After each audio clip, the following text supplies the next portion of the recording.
Hello students, today we are going to start our discussion on the next part of the special contracts, which is the contract of guarantee.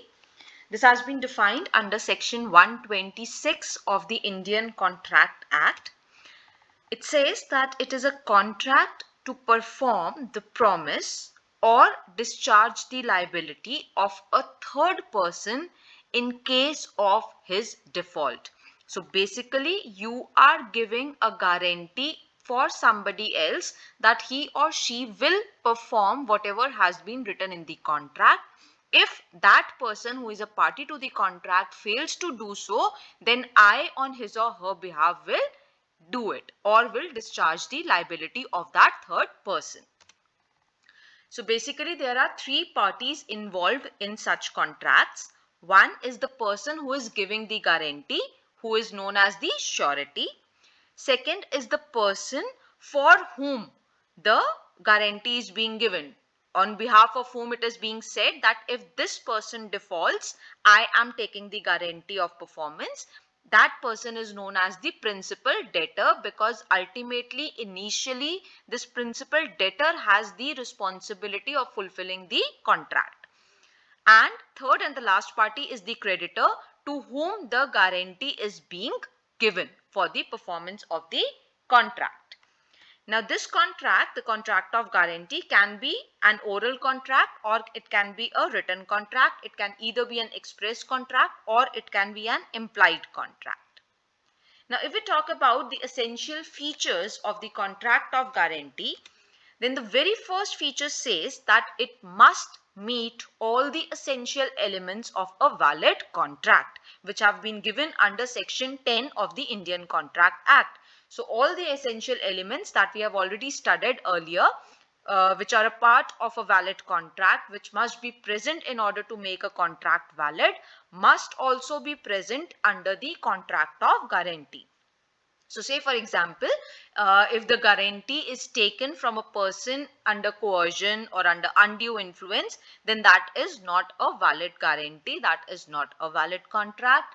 Similarly, if the guarantee is given by a minor, that would not be a valid contract because the essential elements are being violated.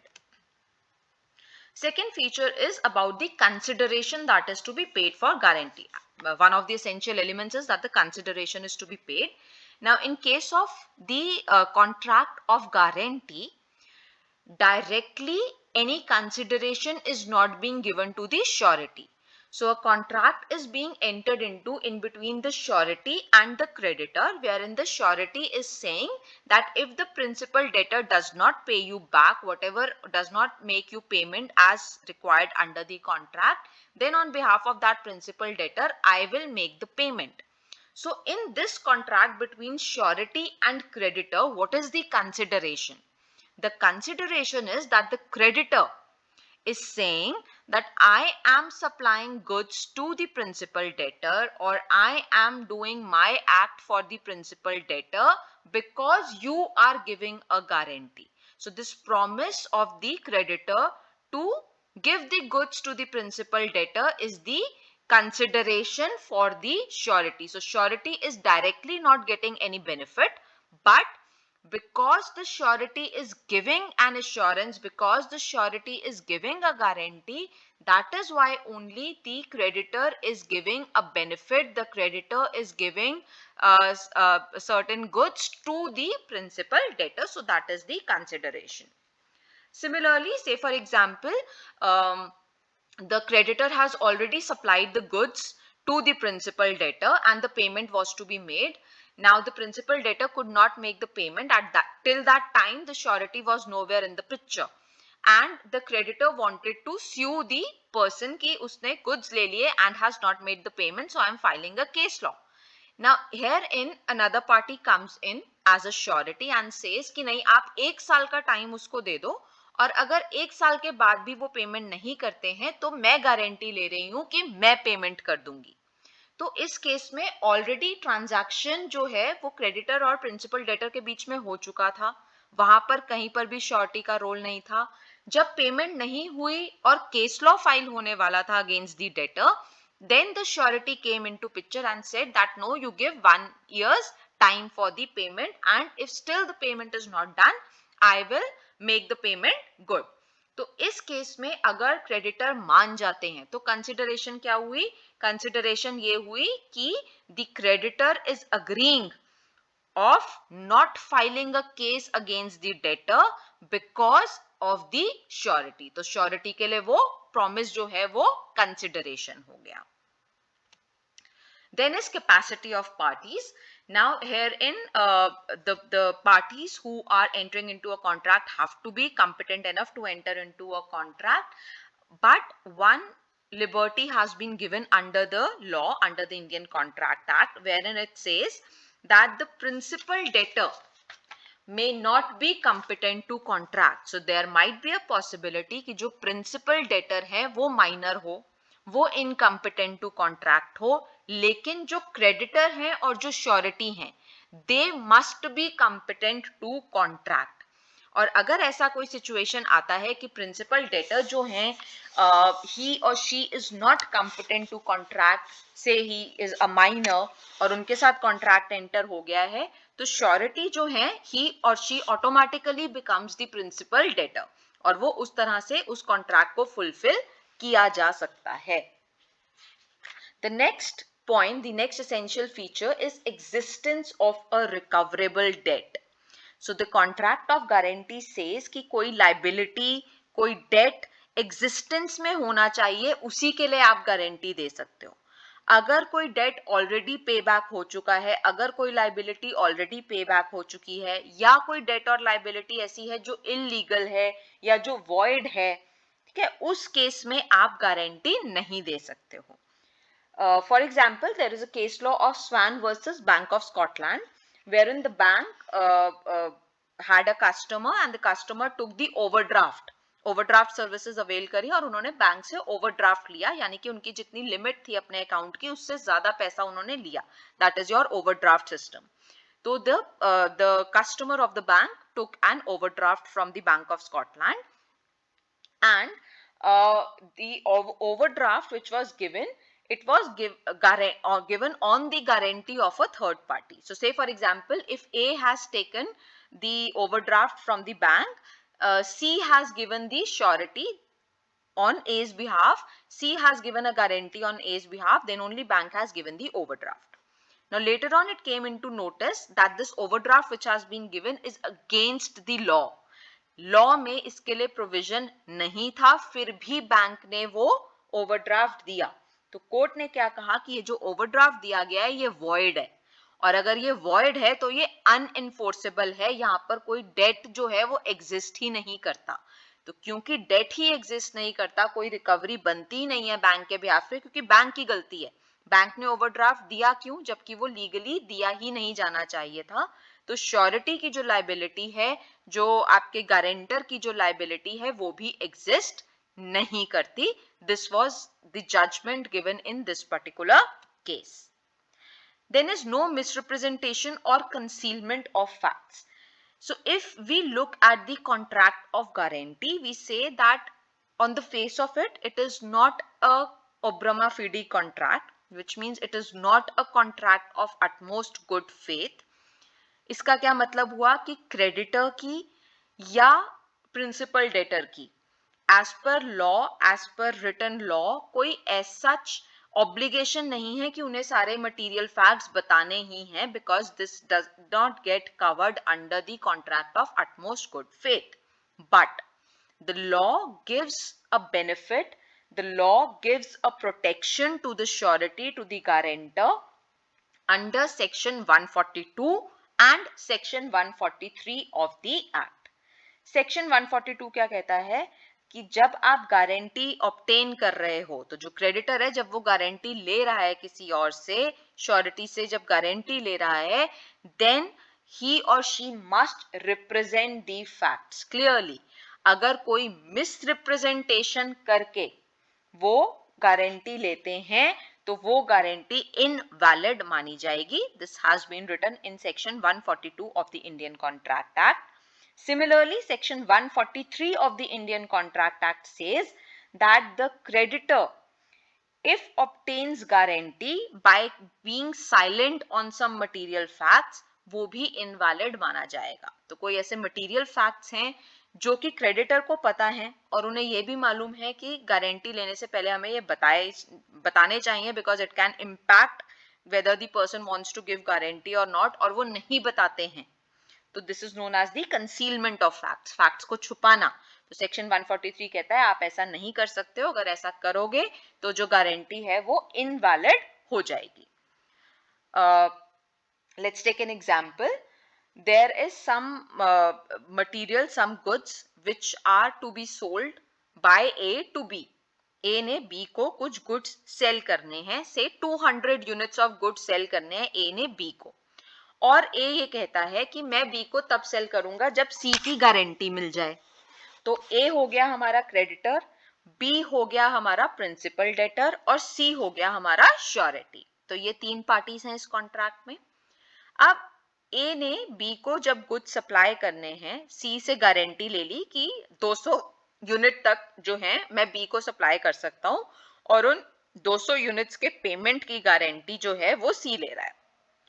और आपस में ए और B ने, यानी कि creditor ने और principal debtor ने अपने कॉन्ट्रैक्ट में एंटर कर लिया, आपस में ये बात कर ली कि जो बी है उससे जो पैसा चार्ज किया जाएगा वो कितना चार्ज किया जाएगा, जो मार्केट प्राइस है उस यूनिट का, और उससे over and above 100 rupees per unit उससे चार्ज किए जाएंगे। क्यों?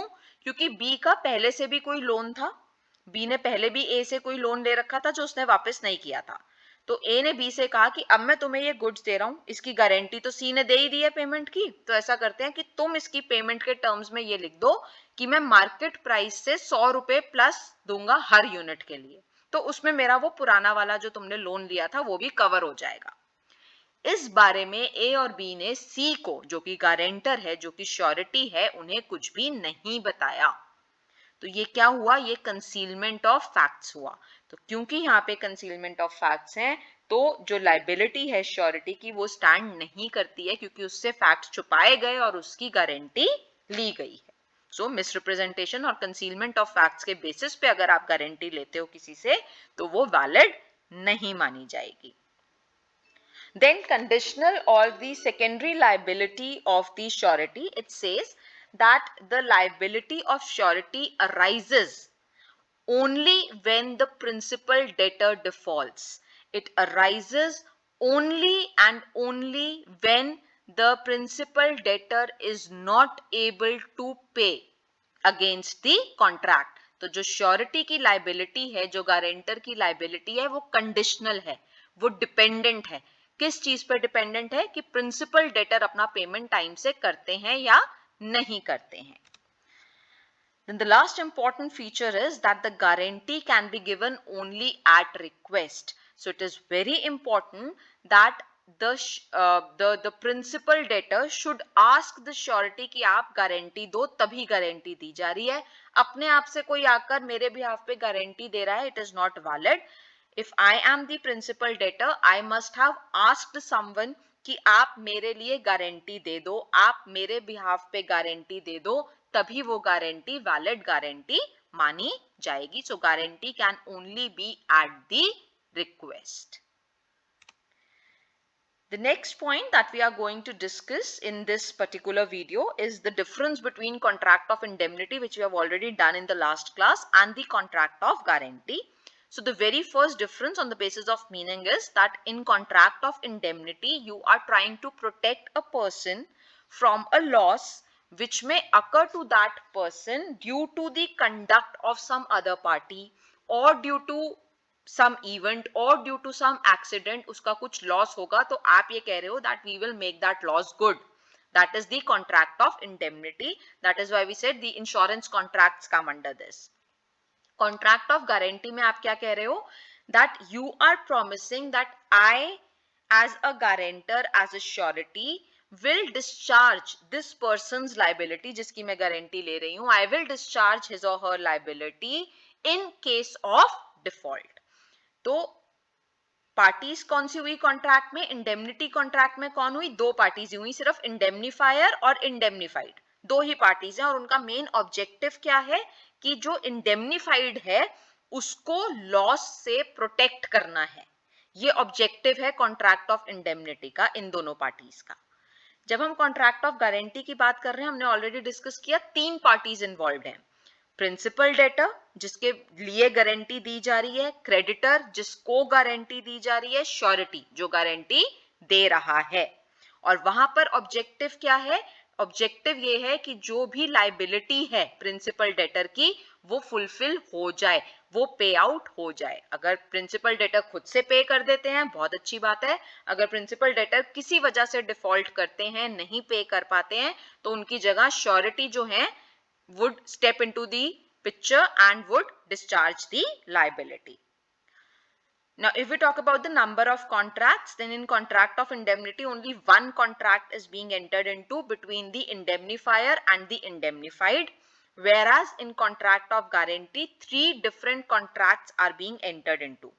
First contract is in between the principal debtor and creditor. Creditor supply दे रहा है, principal debtor ने payment करना है. Then between the surety and the creditor, जहां पे श्योरिटी ये प्रॉमिस कर रहा है कि अगर प्रिंसिपल डेटर ने पेमेंट नहीं करी तो मैं पेमेंट कर दूंगा, और क्रेडिटर ये प्रॉमिस कर रहा है कि ठीक है अगर प्रिंसिपल डेटर ने पेमेंट नहीं की तो मैं आपसे पेमेंट ले लूंगा, और क्योंकि आप ये प्रॉमिस दे रहे हो इसलिए मैं प्रिंसिपल डेटर को गुड सप्लाई कर रहा हूं। तीसरा कॉन्ट्रैक्ट है between the principal debtor and the surety, क्योंकि प्रिंसिपल डेटर जब श्योरिटी को कहेंगे कि आप मेरे बिहाफ पे गारंटी दो तभी वो गारंटी सप्लाई कर सकते हैं। तो 3 पार्टीज हैं और 3 अलग अलग कॉन्ट्रैक्ट्स, इसके सब कॉन्ट्रैक्ट्स एक तरह से बन जाते हैं। इंडेमनिटी का जो कॉन्ट्रैक्ट है उसमें जो इंडेमनिफायर है उसी की लाइबिलिटी प्राइमरी है, उसी की लाइबिलिटी है कि उसे लॉस गुड करना है, उसे इंडेमनिफाइड को लॉस से बचाना है। कॉन्ट्रैक्ट ऑफ गारंटी में, जैसा कि हमने लास्ट स्लाइड में भी बात किया, कॉन्ट्रैक्ट ऑफ गारंटी में जो श्योरिटी है, जो गारंटर है, उसकी लाइबिलिटी सेकेंडरी है, और वो तभी आती है पिक्चर में जब प्रिंसिपल डेटर डिफॉल्ट करते हैं, जब प्रिंसिपल डेटर अपनी ऑब्लिगेशन फुलफिल नहीं कर पाते हैं। Now this next point is very important, and this is one of the major differences between contract of indemnity and guarantee. Contract of indemnity जब बन रहा है, ठीक है, let us understand it with an example of an insurance contract. Say for example मैं अपने घर के लिए फायर इंश्योरेंस ले रही हूँ। उस समय पर जब ये कॉन्ट्रैक्ट एंटर किया जा रहा है between me and the insurance company, I am promising to pay a premium and the insurance company is saying that in case of any mishappening, अगर घर में आग लगती है तो we will make that loss good, we will make you this much amount of payment जितने का आपने इंश्योरेंस लिया है। तो जिस टाइम पे हम कॉन्ट्रैक्ट एंटर कर रहे हैं उस समय पे रिस्क जो है वो नॉन एग्जिस्टेंट है, क्योंकि हम एक कंटिंजेंसी की बात कर रहे हैं कि अगर ऐसा हुआ तो आप क्या करोगे, अगर घर में आग लगी तो, which may happen which may not happen, ठीक है। हमें नहीं पता कि हमें कभी उस फायर इंश्योरेंस को यूज करने की जरूरत पड़ेगी भी या नहीं पड़ेगी, but we are still entering into this contract. जब कॉन्ट्रैक्ट ऑफ गारंटी की हम बात कर रहे हैं उस समय जो रिकवरेबल डेट है या जो लाइबिलिटी है वो उसी टाइम पे ऑलरेडी एग्जिस्ट करती है जब कॉन्ट्रैक्ट एंटर हो रहा है, और बहुत क्लियरली स्टेटेड होती है कि कितनी लाइबिलिटी है। 200 यूनिट्स की लाइबिलिटी है, 20,000 रुपए की लाइबिलिटी है, अप टू ₹2 लाख की लाइबिलिटी है। कितनी लाइबिलिटी आएगी गारंटर के ऊपर वो ऑलरेडी वहां पर क्लियरली मेंशन्ड होता है, लेकिन कॉन्ट्रैक्ट ऑफ इंडेमनिटी में वो कितना रिस्क होगा, कितना अमाउंट होगा, वो एग्जैक्ट आप मेंशन नहीं कर सकते हो। लास्ट है right to sue. So the indemnifier can not file a suit against the third party, कि किसी पार्टी की वजह से इंडेमनिफाइड जो था पर्सन उसका नुकसान हुआ और इसलिए मुझे उसे पेमेंट करनी पड़ रही है तो मैं इंडेमनिफायर हूं, लेकिन एज इंडेमनिफायर मैं उस थर्ड पार्टी के अगेंस्ट जाके कोई केस फाइल नहीं कर सकती, क्योंकि मेरा कॉन्ट्रैक्ट सिर्फ इंडेमनिफाइड के साथ हुआ है। तो मैं सिर्फ जो भी केस मेरा चल सकता है या जो भी राइट्स हैं या लाइबिलिटीज हैं वो मेरे और इंडेमनिफाइड के बीच में हैं, मैं किसी थर्ड पार्टी को जाके अपने नाम में स्यू नहीं कर सकती हूँ।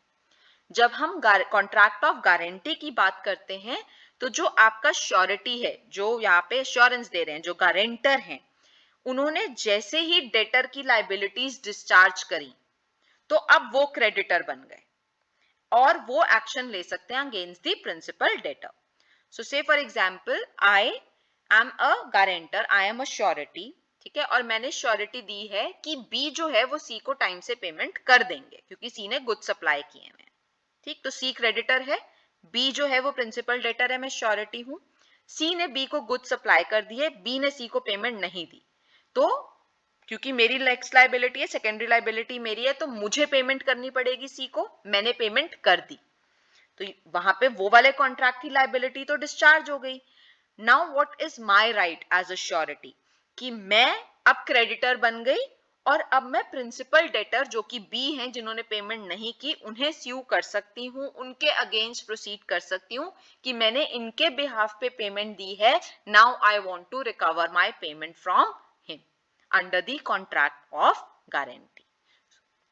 So these are the major differences between the contract of indemnity and the contract of guarantee. In the next lecture, we will be talking about the various kinds of guarantee that exist. What are the liabilities of the surety? What are the rights of the surety? And how does the surety gets discharged? Thank you.